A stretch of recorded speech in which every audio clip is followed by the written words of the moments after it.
talina immunity office yoketa kwatwako gwe batanona mu ntebe ye muntu ogu the president of the republic of a country of Uganda oyayina immune mu Uganda ne kati wawulidde nti Elio Sharon prime minister wa Israeli bagala mutekako warrant nabadde ninawe mbisoma aba ICC so ne veile yakwatibwa ku Uhuru Kenyatta n'ekirala ekya international kankireke nembesinga wano mateka ga Uganda so kino ekintu kyebakola kikyamu ne mutula abantu bana ku sente z'omusolo buli omu neweragira nti gwe kakati sirwanyi obaire na bizibu kikaki nti nze bizibu byange nti ebompaayo ebinamba nzira bizibu sirwanyi wenda bina nti kale afoyo yagwiriweze nti bina 400 nti okay 400 afiraikidigudo fina nti bina nti owate wembalala otu konkatu kwezingahi nti zingahi nti bina nti nti lead of opposition Wacyagulanyi kati omusajja Wacyagulanyi nti nze mumpe 5 kubanga mmanyi ndi kutunda Kyagulanyi nze ndi kutunda Kyagulanyi mumpe 5 nze ndi kutunda nze ntundori nze ntundori mumpe 5 era ne bamuwa 5 yali basa jenesiga nga mwentereke ebyama byange bajinzibako bagitwala lwa miliyoni 5 bwe biti yandibadde ye mpuga yandibadde mupya omulala gwe tutalabangako gwe tutamanyi wadde n'akamu naye gwe mpuga gwe twali tumanyi ow'ebyo kirabika ekintu ekyo kyakuluma ekinnuma mu byonna yatunda ki bijambiya by'e Masaka ekinnuma baali bamugambye atuge pulezidenti nti bwamusangana mu nzikiza yekka kati nzitaawo n'endowooza nti oba kiri ekiro kye twamuleka ng'ali naye kwolwo baali bamugambye nti amukube kayondo noonye ekinsusa nga seebase bwe yali atunda negotiations yatunda ki mwe muve mu bino ebirala byonna yakituukiriza kati wakizuula kyetunda kyekinnuma nakati sekizuulanga ba MB bano abaakwatibwa ku bijambiya by'e Masaka mwe mwali okukola obulungi kinsumbuwa nti yatunda ki kubanga teziyinza kuba bubeezi ssente kuba buli mwezi yali okusinziira ku ssente we bazikozesa yali atwala emiliyoni nga 13 kitegeeza nti omwaka yali asobola okweza biliyoni 1 miliyoni 3 kyandibadde kizibu nnyo okuba nti agenda ku 5 byokka naye ezizaawamu baali bamugambye atuge pulezidenti baali zaali zijjangaza kyekinsu nzisandize naye buli bwengolokoka ninga nti oba luli ekiro lwe twamuleka ne pulezidenti nga pulezidenti agamba kayogere ne depute we baali bamugambye amutege engwala kinsumbuwa gwe tokimubuuzangako kyeyatunda tokimubuuzangako one on one nakatira kwe kubuuza kwendi ngamba ng'omufunye simufunanga kanzije tutandikira twagala kwolekera Masaka ate tubeeko ensonga ze tutunuulira oba ze twetaaga okugenda maaso okubanga tutanya ebyali e Masaka byali biraga ki abaffe baani abali emabega wa kino ekyokubiri ekibiina kya NUP kino kikitunuulidde kitya era kigenda kukikwasaganya kitya okulaba nga tebaddamu kukisanga mu bitundu by'eggwanga ebirala awo wetulaga naye nga temwerabira White Star Mag sabuni wobunga jjudde ebirukuba bannaffe ababidiko mumwekwate genda ku dduuka erikuli okumpi oba supermarket ensonga zonna sobola ogenda maaso okubanga zitambulira ddala bulungi White Star Magic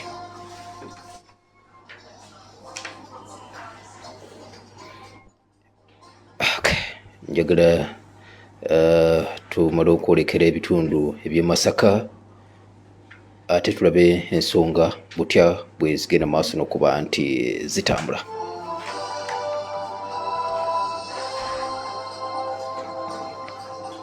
ate werabira annual Muslim Secondary School somero lyadde ne boarding liwandika abana bave wakasa kuna abasula ku ssomero liri ku Gayaza Road mairo musavule ekitundu nga wakava ku mbuzi ochamwera ku mafuta ga Vision Petroleum solo kubira ku director Katerega Akizam ku 0702 M05355 okumanya ebisingawo.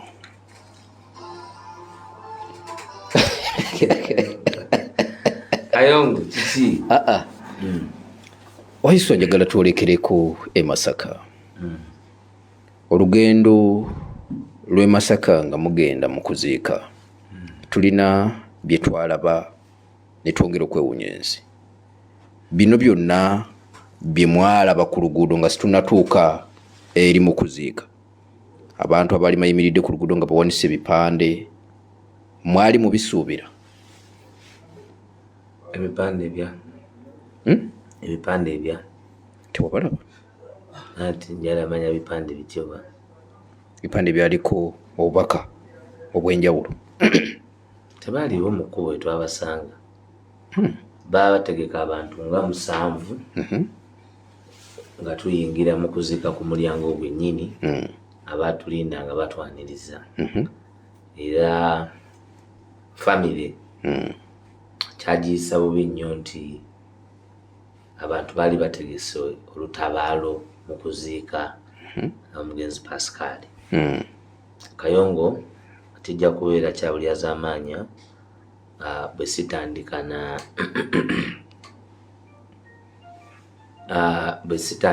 kumanya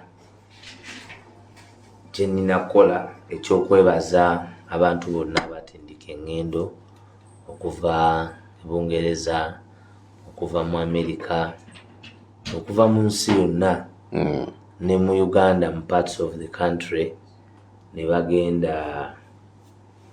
bagenda okukiikirira mu kuwerekera munnaffe Pascal. Nze Pascal nali saamulabako naye kyankakatako okuziikako kuba naffe abawangalira e Bungereza bangi ku bo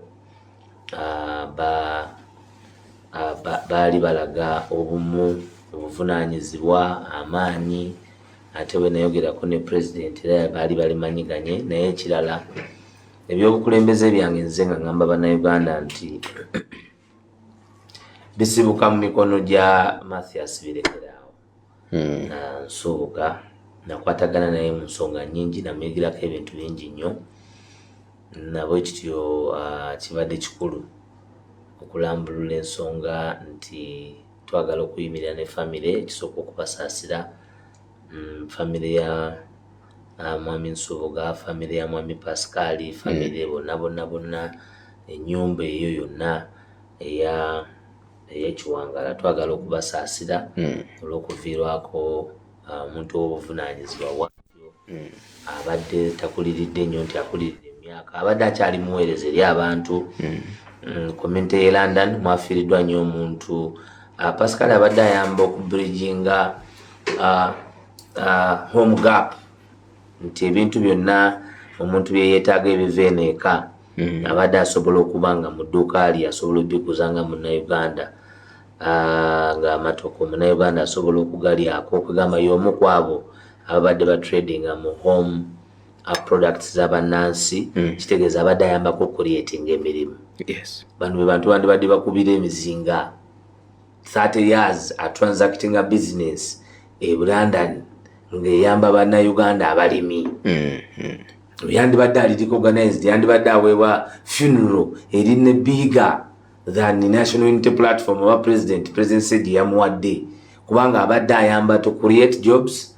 One, abadde ayamba ne mu production nti value chain, emmere bwebanga oli agikoze wano n'agitunda e Bulaaya sente ziba mu $. Kitegeeza ono atunda naye afuna nnyingi okusinga nze yandigenze oga nti empaya eri 3. Tuli wamu? Kakati ekyo njagadde okusaasira abantu b'e Bungereza, njagala okusaasira bannayuganda mwenna, naye ate njagala n'okusiima famire olw'okusobola okumukomyawo ne bannantu bonnaffe bonna abawangalira e Bungereza nti wakati mu mbeera yonna twasobodde okumukomyawo n'aziikibwa ku bijja by'abajjajjaabe. Kitalo nnyo, kitalo ddala. Ombuuzizza munnange ffe ekisooka ffe tuli balwanirizi ba ddembe. Tuli balwanirizi ba ddembe. Including eddembe lyabo abatakkaanya naffe. Ntegeera bulungi. Including eddembe lyabo abatakkaanya naffe. Kakati bwe tuba tetukkaanya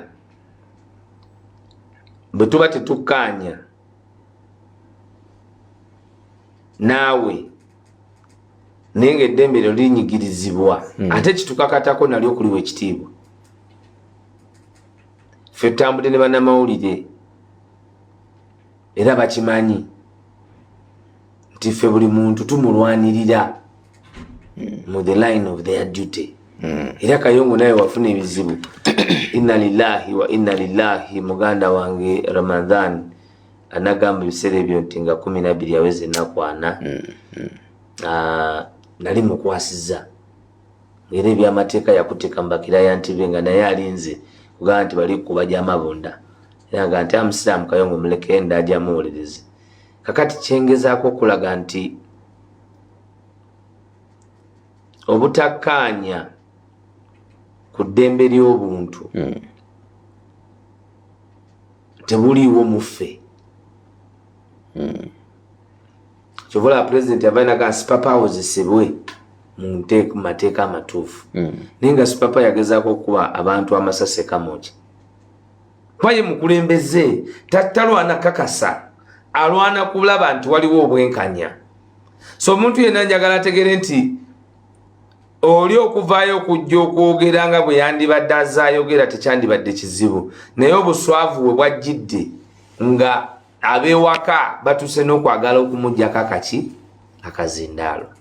Waliwo kyenjagala onzigireyo Waiswa nti bino byonna bye twalaba mu kuziika abantu baali beebuuza nti ye bamemba ba Nuupu ne batuuka okulubagana to that level. Mu luzungu era ekigambo kye bayita errant. Tulinamu ba errant members. Be batya abo mu Luganda? Ab'emitwe eminene. Muddle-headed. Lambululamu awo. So abamu basobola okukikola. Ekyokubiri tulinamu abaali batwerimbikamu nga bwe twabazuula kyabanyiiza nnyo. Tulinamu abalina abatulinako obukyayi olw'ensonga gye tuyimiriddeko ey'amazima n'okulwanisa enguzi. Then tulina ne gwe tuli mu kusuuza ekikapu eyadduka eyafumita mu luwombo lw'abannansi. Ekyokubiri akanyonyi kanaddibanga nakagamba. Abalala banaddibanga era enkola yaabwe wagirabye. Naddibanga omulimu gwayo kusaatuula amazzi gateese bantu botaganywa.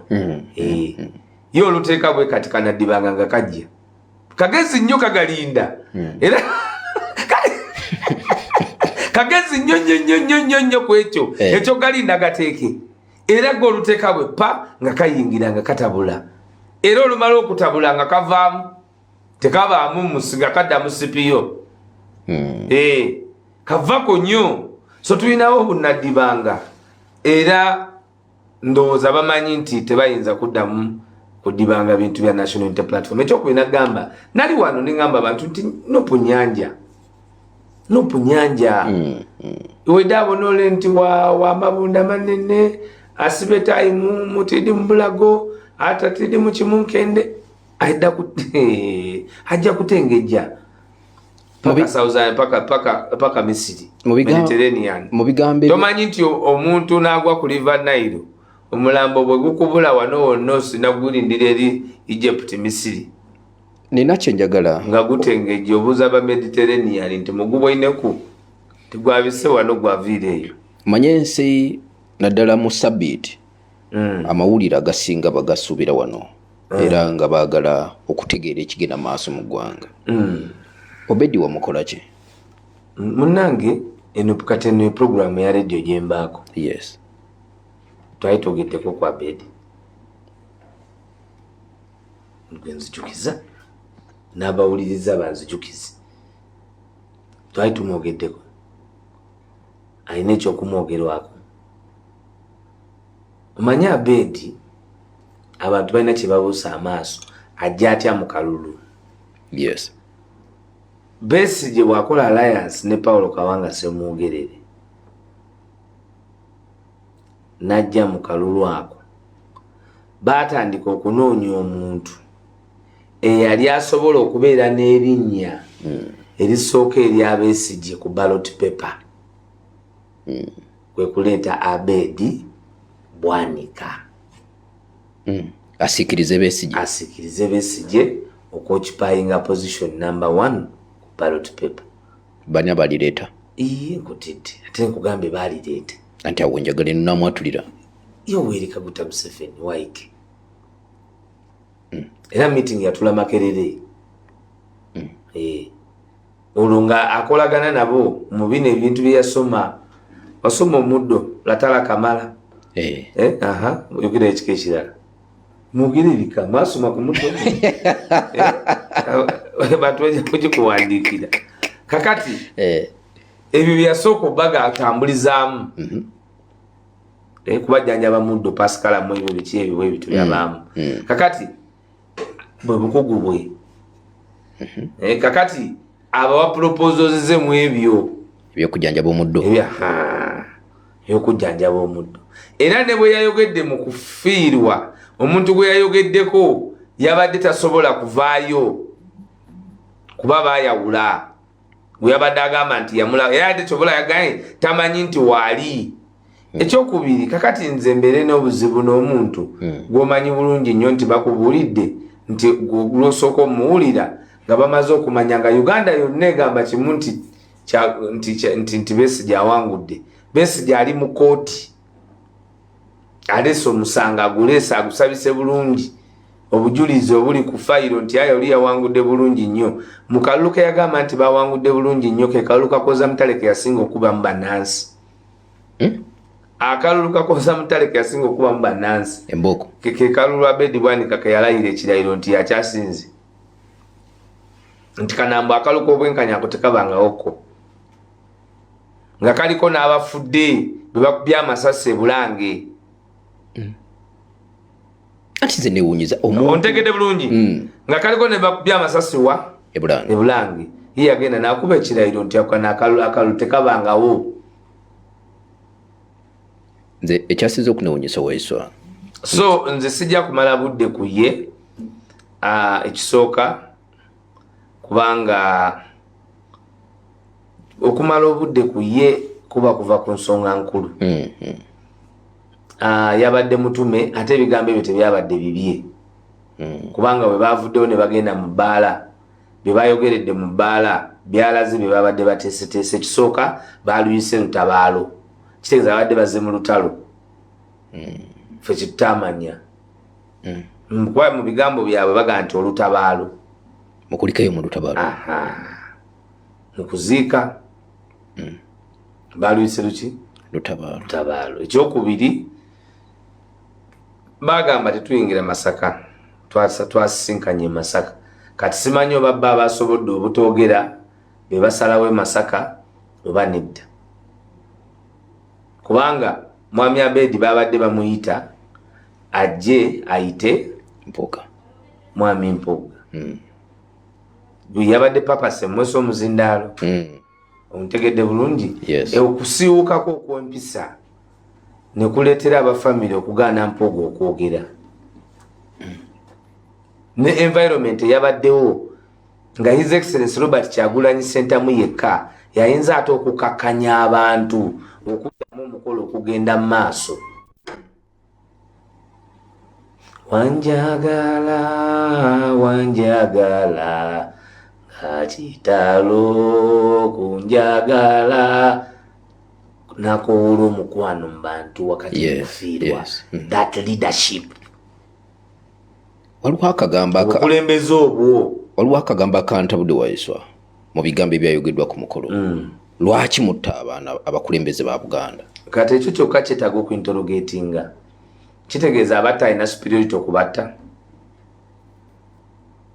superiority wankizo okusinga bano nti alina amaanyi g'abataddeko g'abakakkanyisisa mukkiriza amaanyi ago nti gye gali era gaaki abatisa mundu abatisa maanyi g'abantu. Koti ya watu ni koti yalipo. Bagambye tebagenda bikkiriza. Koti ya watu ni koti yalipo. Koti ya watu ni koti yalipo. Najja wano ne nkugamba nti kino kyannyonnyodde abanansi ti ensonga nzije mu koti eri ey'abantu omwenda nkiziza mu bantu mmwe. Koti ya watu ni koti yalipo. Gwe gwosinga teyabadde Kyagulanyi Robert Sentamu omwagala w'abangi okumanejinga crowd eri kankubulire twali tuyinza okuvaawo nga Abedi mufu.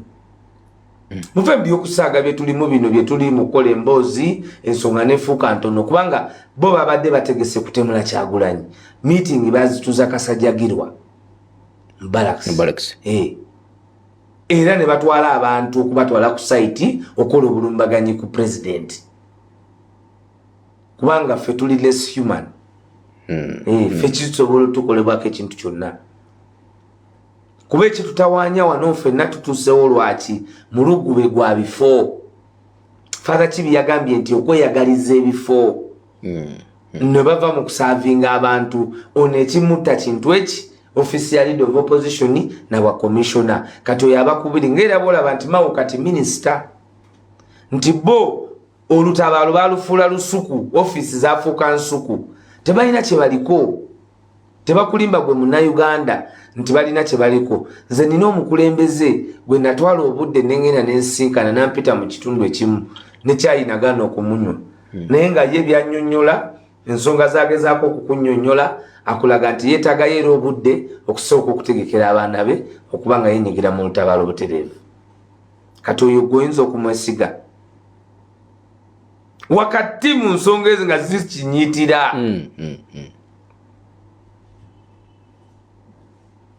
So ffe tetulina bukyayi ku muntu yenna nekye nagamba nti amazima gamala ne gakola ki ensonga gye batugamba nti yali ya bukyayi leero ezze ku floor eri mu parliament era nga bayimiridde ekibiina we kyayimirira. Kati era Kyagulanyi yagambye Ssekikubo Kyagulanyi yagambye Saropendi yali minister mu government ya NRM. She was a minister.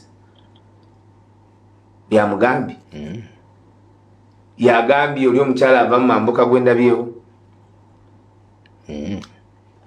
The issue of accountability on public funds, you cannot run away from it.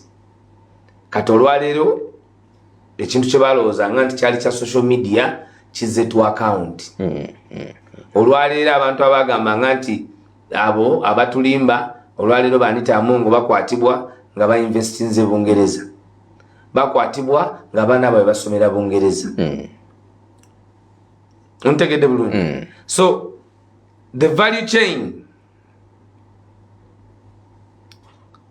ku omukulembeze yenna alowooza nti ffe luno olutalo tululimu on personal basis. Kyenagamba nti tetulina na budde bubanantondo kubanga obuvunaanyizibwa bwe tulina abantu essuubi eriri mu bantu ku ffe kwe kuba nti tusobola okulaga obuvumu ne twambulula obwannakyemalira obulimba obubadde wano. Nti olwali kati kye wali oggalidde ng'okisse social media, buli radio ogiguze, buli TV ogiguze, mu bastardizinze mukute NUP bafuuse ababi bokka. Kuba NUP yatuuka nebanga ffe babi nga buli kye twogera tekiri factual. Lwaki tekiri factual? Kubanga the point they want to talk about is corruption. And that corruption obufuna owuwo kizingire mu nyumba. Ffe twalitaddewo safe landing. Naye kirungi bagenze kino kyatuyambye nti bagenze mu bbaala bakyuzinze genda mu bbaala bwe banywedde ku mwengo linajjamu ekooti ne balangirira nti baagala bwa president. Ekyo kati ffe tukyeyanza.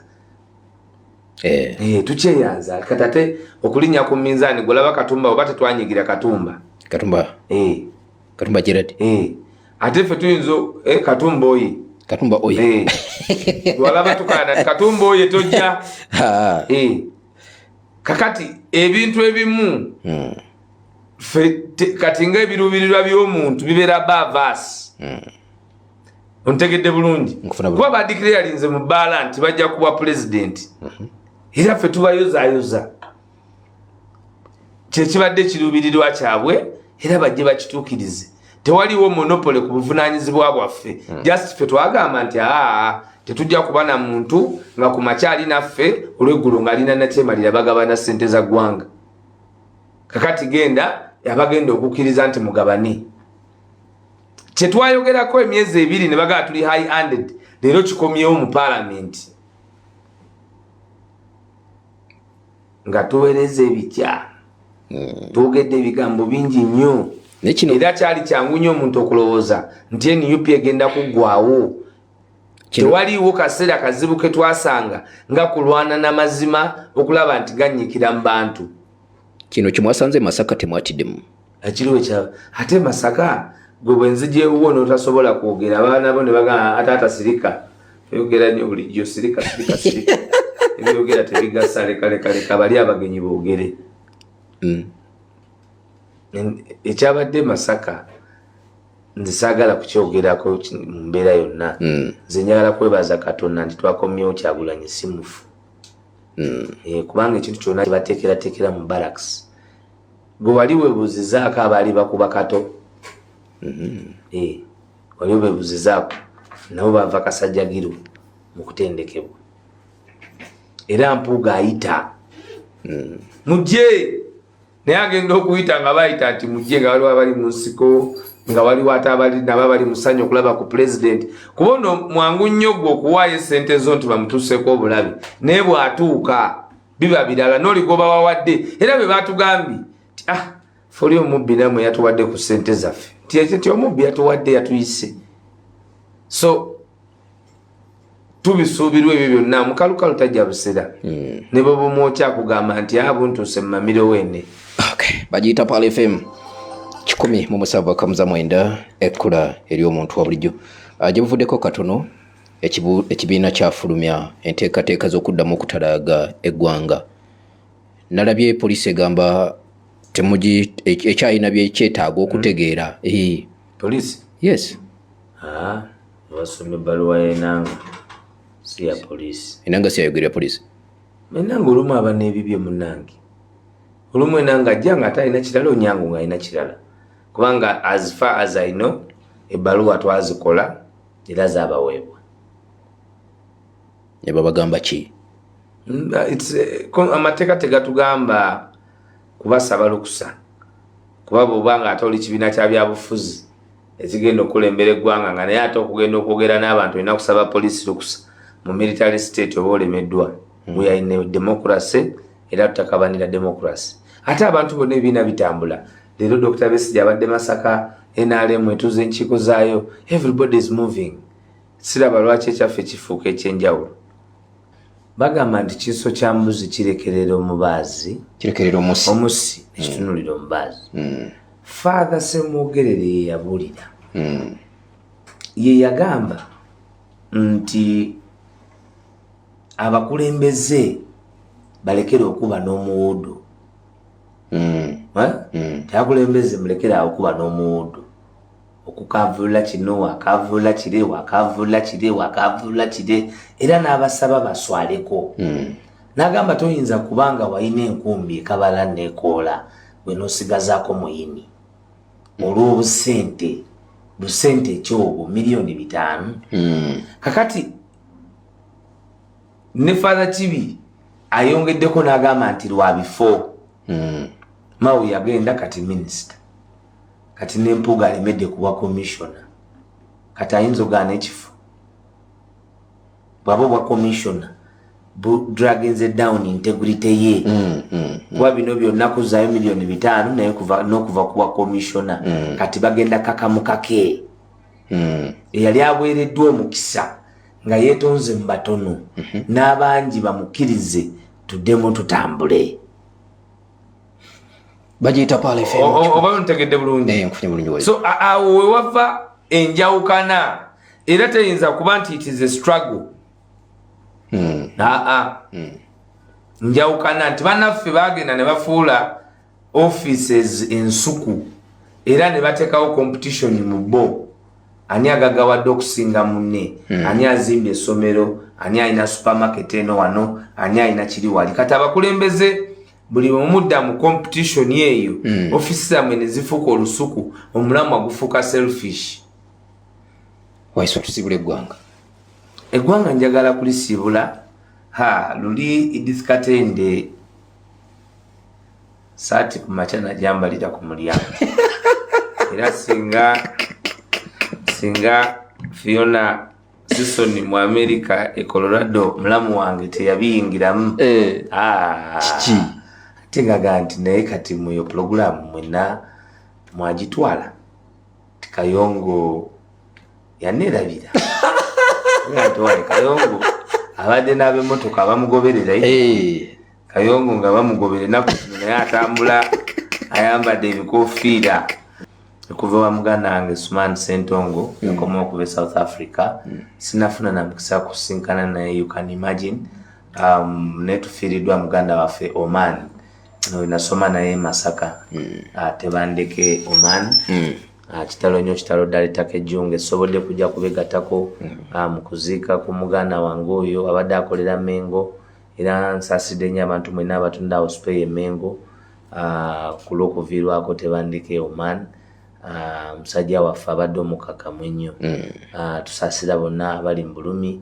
Njagala kutumirako ne mama wa mukwano gwange Bisimira abadde mulaga awo mu Ward 6B naawe nkutumiddeko nnyo ntumiddeko nnyo bajjajjange Rose n'abatanzi Aunty Josephine abantu baffe bano oluusi beetaga munnaye nabo ne tubakubaka aye nga Edith Katende namukobe nti asooka akuvweko. Mwebale nnyo mwebalire ddala. Wassalamu alaikum warahmatullahi wabarakatu. Tubonagane Nchebusoga inshallah naye ate era abawuliza Pal FM bwe tuva wano ate tugenda kubaweereza ku balometa. Bagiyita Pal FM 97.9 ekkula eri omuntu wa bulijjo oyo abadde amyuka omwogezi w'ekibiina kya NUP Alex Waiswa Mufumbiro abadde beetaga statement agibawadde songa muziwulidde tewali kye tutayogeddeeko ebisigadde ndowooza tukwatagane Mungu wanaabakiriza. Nze muzzukulu wa Jjajja Budda Kayongo Hakim.